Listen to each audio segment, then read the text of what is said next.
उत्तर प्रदेश और उत्तराखंड में मतदान से ठीक पहले क्या माहौल है भारतीय जनता पार्टी के अंदर, जानने के लिए हमारे साथ हैं आज भारतीय जनता पार्टी के राष्ट्रीय महासचिव और कार्यालय प्रभारी अरुण सिंह जी। अरुण जी, स्वागत है आपका इंडिया 24/7 पर। बहुत बहुत धन्यवाद। उत्तर प्रदेश और उत्तराखंड में अब मतदान शुरू होने वाला है। 11 तारीख से उत्तर प्रदेश में मतदान है और 15 तारीख को उत्तराखंड में है। क्या माहौल इस वक्त लग रहा है, चूंकि जो चुनाव प्रचार था वो अपने चरम पर पहुंच चुका है? क्या असेसमेंट है बीजेपी का कि चुनाव में किस तरह से खड़ी है बीजेपी अभी उत्तर प्रदेश में खासतौर? देखिए, माहौल तो 2 महीने पहले ही बन गया था जब भारतीय जनता पार्टी की परिवर्तन यात्रा निकली थी। जिस प्रकार से ग्रामीण क्षेत्रों में जन समर्थन मिल रहा था, एक एक स्वागत सभा में 15-15 हजार लोग खड़े थे और वो चारों परिवर्तन यात्रा में बहुत व्यापक जन समर्थन मिला। वही माहौल आज भी कायम है और मुझको लगता है कि जिस प्रकार से उत्तर प्रदेश की जनता पिछले 5-5 साल सपा बसपा की ठेकेदारी से परेशान है, उत्तर प्रदेश में जंगल राज और भ्रष्टाचार चरम सीमा पे है, इसे उत्तर प्रदेश की जनता ने 2/3 बहुमत से भारतीय जनता पार्टी के सरकार बनाने का मन बना लिया है। यह हम परिवर्तन यात्रा में देखिए। उत्तराखंड में भी भारतीय जनता पार्टी सरकार बनाने जा रही है क्योंकि उत्तराखंड में हरीश रावत से लोग बहुत परेशान हैं। अब हरीश रावत 1 मैन आर्मी हो गए हैं। पिछले 5 सालों में कुछ उत्तराखंड का विकास किया नहीं, लोग तरसते हैं, अस्पतालों की हालत ख़राब है, अस्पताल में दवाई नहीं है, पर्यटक जो स्थल है उनकी हालत बहुत ख़राब है। इसलिए उत्तराखंड में भी और उत्तर प्रदेश में भी जो दोनों जगह भारतीय जनता पार्टी की सरकार बनना तय है। बहुत लोग ये कह रहे हैं कि परिवर्तन यात्रा में भीड़ इतनी ज़्यादा इसलिए आ रही थी कि पार्टी ने तमाम जो उम्मीदवार थे, संभावित उम्मीदवार, इस तरह से आश्वासन दे रखा था कि आपको उम्मीदवार बनाएंगे और टिकट बंटने के बाद माहौल बदल गया हुआ है। जो आपकी आपस की प्रतिद्वंदिता है क्षेत्रों में, वो खुलकर गुटबाजी सामने आ गई है। नहीं, आप देखिए ना, भारतीय जनता पार्टी के सभी कैंडिडेट ने टिकट फाइल किया है, नॉमिनेशन फाइल किया है। भारतीय जनता पार्टी में बागी कैंडिडेट नहीं है। वही समाजवादी पार्टी के 100 से अधिक बागी कैंडिडेट है। अब बताइए, भारतीय जनता पार्टी के अगर बागी कैंडिडेट नहीं है, निर्दलीय कैंडिडेट नहीं है, न के बराबर है, इसका मतलब भारतीय जनता पार्टी के कार्यकर्ता एकजुट होकर के इस बार भारत सरकार बनाना चाहते हैं भारतीय जनता पार्टी की। और जहाँ तक है कि परिवर्तन यात्रा में लोग, अरे गाँव के लोग उमड़ के आते थे, अपने आप आते थे, क्योंकि परिवर्तन यात्रा गांव-गांव गई है, किसी को बस में नहीं ले आना पड़ा, सब लोग परिवर्तन यात्रा में आए। और उत्तर प्रदेश की एक्चुअली समस्या, लोग परेशान हैं, भयंकर पलायन है उत्तर प्रदेश में। 1 करोड़ युवाओं का पलायन हुआ है, अस्पताल में दवाइयाँ नहीं है, उसके साथ साथ सड़कों पे गड्ढे में सड़क के पता नहीं चलता, ये पोजीशन है। अवैध कब्जों का कारोबार चारों ओर उत्तर प्रदेश में है। हत्याएं, अपहरण जिस प्रकार की हो रही है, देखिए अभी देखिए मेरठ में, गाजियाबाद में और लखनऊ में अभी 1 हफ्ते के अंदर हत्या हुई है। जिस प्रकार से जंगल राज उत्तर प्रदेश में है, जनता त्रस्त है, जनता परेशान है और जनता उत्तर प्रदेश में भारतीय जनता पार्टी की सरकार बनाना चाहती है। हम जो बात कर रहे थे उम्मीदवारों की, उसमें एक और सवाल ये है कि जो उत्तर प्रदेश हो या उत्तराखंड हो, भारतीय जनता पार्टी ने आउटसोर्स करके बहुत सारे कैंडिडेट्स दिए हैं जो दूसरे दल से आए थे, उनको टिकट, खासतौर पे उत्तराखंड में अगर आप देखिए लगभग 1.5 दर्जन से ज़्यादा कांग्रेस के जो सिटिंग एमएलएस थे उनको टिकट दे दिया। इसी तरीके से उत्तर प्रदेश में भी बड़ी संख्या में जो बसपा, सपा और बाकी दलों से लोग आए उनको टिकट दिया गया। आपको लगता है इससे जो आपका अपना कैडर है उसमें एक तरीके का रोष है, जो पार्टी के लिए काम कर रहा था लंबे समय से, उसको नाकार कर आपने बाहर से आदमियों को टिकट दिया है? देखिए, मैं उत्तर प्रदेश के बारे में बताता हूँ आपको। पिछले 15 सालों से 100 सीट से ऊपर हम जीते नहीं। जब 100 सीट से ऊपर जीते नहीं, इसका मतलब 300 सीटों पर हमारा विधायक नहीं था। जब विधायक नहीं था तो जो दूसरों पार्टियों से, अन्य दलों से जो भारतीय जनता पार्टी की नीतियां देख करके, भारतीय जनता पार्टी की आइडियोलॉजी देख करके और माननीय प्रधानमंत्री जी नरेंद्र भाई मोदी जो काम कर रहे हैं, उनकी योजनाओं से प्रभावित होकर भारतीय जनता पार्टी ज्वाइन की है। और वह कैंडिडेट जिनके 10,000 20,000 अगर वोट हैं, दूसरी पार्टी से आए हैं, तो उनको भारतीय जनता पार्टी कुछ संख्या में टिकट दी है।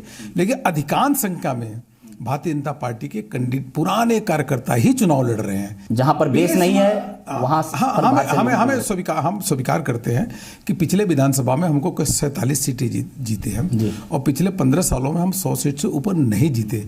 हमारे जनता तो हमको सपोर्ट कर रही थी, जनता हमारे पक्ष में थी, लेकिन सीट हम नहीं जीत पा रहे थे। तो इसलिए जब लोकसभा का चुनाव हुआ, जो लहर थी, हम 73 सीट गठबंधन के साथ जीते, एक तरफा भारतीय जनता पार्टी को विजय हासिल हुआ। इसलिए अन्य पार्टी के लोग जो भारतीय जनता पार्टी ज्वाइन किए, उसमें से कुछ लोगों को जिनका जनाधार था, 10,000 20,000 जिनका वोट था, वो भारतीय जनता पार्टी ने उनको अपना कैंडिडेट और प्रत्याशी बनाया। यही चुनाव जीतने का एक मानिए एक बहुत प्रभावी गणित है। जहाँ तक उत्तराखंड है, हरीश रावत से परेशान होकर के एक एक करके सब छोड़ के आ गए, क्योंकि हरीश रावत तो भ्रष्टाचार शामिल थे। यानी जो बाहर से भी लोग भारतीय जनता पार्टी में जुड़े हैं चुनाव से एंड पहले, वो अब भारतीय जनता पार्टी के टिकट का जो बंटवारा था उसमें क्या विनिबिलिटी ही एकमात्र क्राइटेरिया थी या आपने और भी चीज़ों को नज़र में रखा है? विनिबिलिटी एक क्राइटेरिया होती है, और दूसरे साथ वो जो है व्यक्ति वो दागदार नहीं होना चाहिए, तो दागदार नहीं होना चाहिए उसके ऊपर, और दूसरा विनिबिलिटी होनी चाहिए। यह दोनों क्राइटेरिया भारतीय जनता पार्टी देखती है। अरुण जी, लखनऊ में हम थे, वहाँ जब घोषणा पत्र भारतीय जनता पार्टी का जारी हो रहा था, राष्ट्रीय अध्यक्ष अमित शाह जी ने जारी किया था। घोषणा पत्र में देखने से ये लगा कि कहीं ना कहीं जो द्वंद्व है भारतीय जनता पार्टी का कि विकास के रास्ते पर जाएं या जो हिंदुत्व का एजेंडा है उसको लेकर चलें, तो ये जो द्वंद्व है कि आप विकास की बात करते हैं, सड़कों बिजली की बात करते हैं, मगर कहीं ना कहीं बात घुमा फिरा कर यही आती है कि ट्रिपल तलाक का मामला हो, पश्चिमी उत्तर प्रदेश में पलायन का मामला हो, राम मंदिर का मामला हो, इन सब चीज़ों को आप छोड़ते नहीं हैं। 99.9% अगर आप घोषणा पत्र, संकल्प पत्र हमारा देखेंगे तो उसमें विकास का ही एजेंडा है। हमने कहा है कि किसानों का, जो छोटे किसान है जिनका कर्ज क्रॉप लोन है, फसली ऋण है, वो माफ़ करेंगे। छोटे किसान जो हैं जिनको इंटरेस्ट लगता है अपना क्रॉप लोन पे, वो इंटरेस्ट आगे नहीं लगेगा या माफ़ करेंगे। उसके अलावा हमने जितनी भी घोषणाएं की है, कानून व्यवस्था कैसे ठीक करेंगे हम, उसके लिए टास्क फोर्स बनाएंगे, भू माफियाओं से ज़मीन की छुटकारा हम दिलाएंगे। अरुण जी, एक मुद्दा जो उत्तर प्रदेश और उत्तराखंड में देखने को आ रहा है कि आपने मुख्यमंत्री का चेहरा घोषित नहीं किया है। ये गलती बिहार में भी हुई थी, जब नीतीश कुमार के सामने आपने कोई चेहरा नहीं दिया था और अंजाम आपके सामने आया था। फिर से वही चीज़ उत्तर प्रदेश में देखने को मिल रही है कि एक तरफ तो अखिलेश यादव और मायावती जैसे बड़े चेहरे हैं, वहीं दूसरी तरफ भारतीय जनता पार्टी बिना चेहरे के चुनाव लड़ रही है। आपको लगता है इसका खामियाजा भुगतना पड़ता है विधानसभा चुनाव? ये बताइए मेरे को, आपने बिहार को पकड़ लिया, क्या हमने झारखंड में कोई मुख्यमंत्री डिक्लेयर किया था? क्या हमने महाराष्ट्र में कोई मुख्यमंत्री डिक्लेयर किया था? क्या हरियाणा में कोई मुख्यमंत्री डिक्लेयर किया था? यह नहीं किया था। फिर भी भारतीय जनता पार्टी की पहली बार महाराष्ट्र में सरकार बनी, पहली बार हरियाणा में सरकार बनी, और पूर्ण बहुमत की सरकार पहली बार झारखंड में बनी। यह पार्लियामेंट्री बोर्ड को निर्णय करना होता है। हमारा विकास का एजेंडा ही मुख्यमंत्री है, इसलिए उत्तर प्रदेश में विकास ही हमारा मुख्यमंत्री का फेस है। इसलिए विकास के एजेंडा को भारतीय जनता पार्टी लेके चल रही है, और जिस प्रकार से बिना मुख्यमंत्री को डिक्लेयर किए हुए हम तीनों राज्यों में सरकार बनाए, महाराष्ट्र में, हरियाणा में, झारखंड में, उत्तर प्रदेश में भी 2/3 बहुमत के साथ सरकार बनाएंगे। मगर कहना लोगों का ये है कि चूंकि बड़े चेहरों के बीच में, बड़े नेताओं के बीच में आपसी सहमति नहीं बन पा रही थी, गुटबाजी इतनी थी कि आप डर गए कि किसी चेहरे को आगे करके। ना, ऐसा नहीं।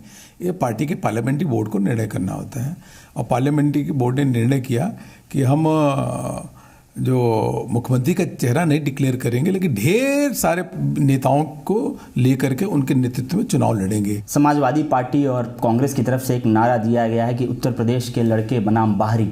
जिस तरीके से प्रधानमंत्री नरेंद्र मोदी और अमित शाह जी का चेहरा आप लोग प्रोजेक्ट कर रहे हैं, उसके खिलाफ उन्होंने बाहरी और लोकल वर्सेस एक इशू ये भी आ रहा। आपको लगता है कि बिहार में भी यह मुद्दा आया था, बाहरी लोकल बनाम बाहरी? बाहरी कौन है? बताया जा रहा है कि नरेंद्र मोदी और अमित शाह जी गुजरात। ये बताइए, नरेंद्र मोदी जी तो कोई मुख्यमंत्री बनने जा नहीं रहे, लेकिन नरेंद्र मोदी जी भी उत्तर प्रदेश से सांसद हैं। उसके अलावा राजनाथ सिंह जी कहाँ से हैं? उत्तर प्रदेश से हैं। अपना उमा भारती कहाँ से हैं, जिनका चेहरा हम लेके चल रहे हैं, मतलब कई नेताओं के बीच में, वो कहाँ से हैं? केशव मौर्य जी कहाँ से हैं?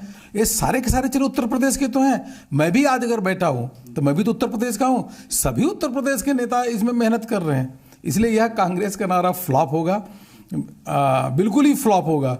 अगर राहुल जी अगर उत्तर प्रदेश के हो सकते हैं, तो हमारे तो 100 नेता जो बिल्कुल दमदार नेता है, सब उत्तर प्रदेश के तो नेता हैं, और उत्तर प्रदेश के नेता प्रचार प्रसार कर रहे हैं। यूपी में जो एन मौके पर कांग्रेस और समाजवादी पार्टी ने गठबंधन किया, आपको लगता है इससे भारतीय जनता पार्टी के जो प्रॉस्पेक्ट्स हैं उस पर फर्क पड़ा है? क्योंकि बिहार में हमने देखा था कि किस तरीके से भाजपा के खिलाफ महागठबंधन बना, और बाद में चुनावों के बाद भारतीय जनता पार्टी ने बात मानी कि आंकड़ों के जो पलड़ा था वो हमारे साथ नहीं रहा। देखिए, दो चीज़ें, पहली चीज़ तो आंकड़ों का पलड़ा उनके पास नहीं है, दूसरा मूल डिफरेंस क्या है?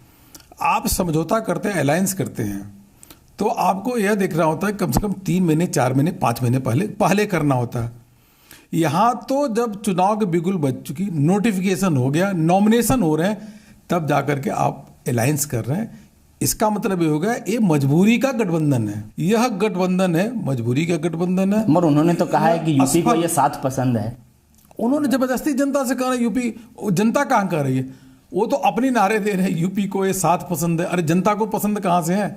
जबरदस्ती कहेंगे यूपी को ये साथ पसंद है, जनता को कहाँ पसंद है भाई? चुनाव के एंड मौके पे दोनों आगे कहो यूपी को ये साथ पसंद है, जनता दिखा देगी ये साथ पसंद है। अगर जंगल राज और भ्रष्टाचार का एक दोनों का अलायंस हो सकता है, मजबूरी का गठबंधन बन सकता है, झगड़े आपस में इतने हुए हैं उनका गठबंधन हो सकता है, तो जनता को ये पसंद नहीं है। जनता को ये नहीं पसंद है कि ऐसा जो शासक जो 5 साल में कुछ किए नहीं उत्तर प्रदेश में, सड़कों की हालत ख़राब है, अस्पताल में दवाई नहीं है, 2.5 लाख टीचर नहीं है, और ये स्थिति उत्तर प्रदेश की है।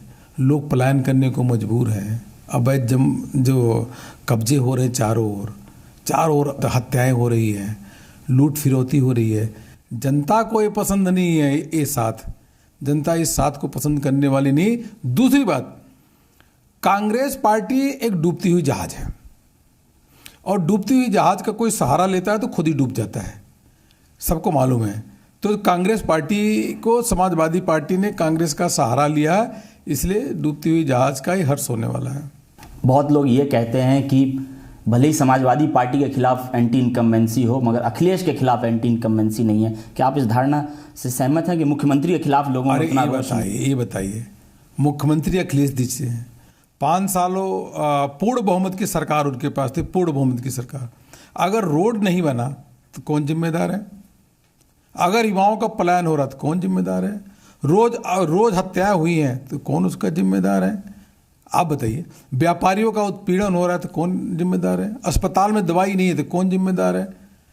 उद्योग धंधे नहीं लग रहे हैं तो कौन जिम्मेदार है? अखिलेश जी तो जिम्मेदार है, अखिलेश जी तो जिम्मेदार, और कौन जिम्मेदार है भाई? और तो चलिए छोड़िए, उनके परिवार के लोग ही तो उन पे आरोप लगाए। शिवपाल जी आरोप लगाए, अखिलेश जी आपसे अच्छा मैं काम करता हूं, आप तो भ्रष्टाचार करते हो। अखिलेश जी ने खुद कहा, मुलायम सिंह जी ने कहा कि अखिलेश जी आपके तो इर्द गिर्द जो रहते हैं चमचे हैं, और अमर सिंह के पैरों की धूल के बराबर नहीं। खुद मुलायम सिंह जी ने कहा। शिवपाल जी ने यह भी कहा है कि जो समाजवादी पार्टी के अंदर जो झगड़ा है उसके जड़ में भारतीय जनता पार्टी है, रामगोपाल यादव के थ्रू भारतीय जनता पार्टी परिवार में और समाजवादी पार्टी में बिखराव कर रही है। तो उन्होंने, शिवपाल जी ने कहा, और अखिलेश जी ने देखे उनको स्टार प्रचारक से ही गायब कर दिया, हटा दिया उनको। और यही शिवपाल जी अखिलेश का माइक छीन करके खुद बोल रहे। शिवपाल जी बोले मुलायम सिंह के सामने कि अखिलेश मुख्यमंत्री झूठ बोल रहे हैं, शिवपाल जी ने कहा, पूरे देश ने देखा। उत्तर प्रदेश में क्या आपको लगता है कि भारतीय जनता पार्टी की लड़ाई किससे है? बहुजन समाजवादी पार्टी से है या सपा कांग्रेस गठबंधन से? कौन है आपका मुख्य प्रतिद्वंदी? देखिए, दोनों अपनी जगह सपा बसपा दोनों दूसरे तीसरे नंबर की लड़ाई लड़ रही हैं। भारतीय जनता पार्टी अपने पूरा चुनाव प्रचार में लगी है, और भारतीय जनता पार्टी विकास के एजेंडा को लेकर आगे बढ़ी है।